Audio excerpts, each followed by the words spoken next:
Hey guys, welcome back to our channel How to Tutorials.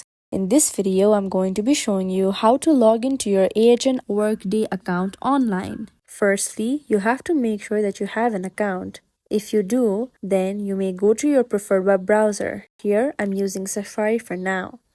Then, on the search box, search for gsc.wd1.myworkdayjobs.com/ahn_careers and press enter. This will take you to the website. To log in, go to the sign in button on the top right corner of your screen. Once you click on that, they ask you for your login credentials. If you don't have an account yet, you may click on the Create Account link below the Sign In button. If you do, then enter your email address in the first text box.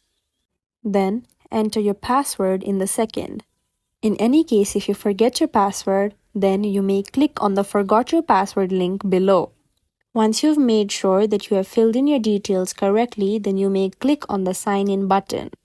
AHN Workday, also known simply as Workday, is a cloud-based software company that specializes in enterprise resource planning for human resources, finance, and planning. Workday's primary focus is on providing integrated solutions for managing human capital and financial management. This is how you may simply log into your AHN Workday account. If you find this video helpful, kindly like, share, and subscribe, and do not forget to leave a comment down below. Thanks for watching.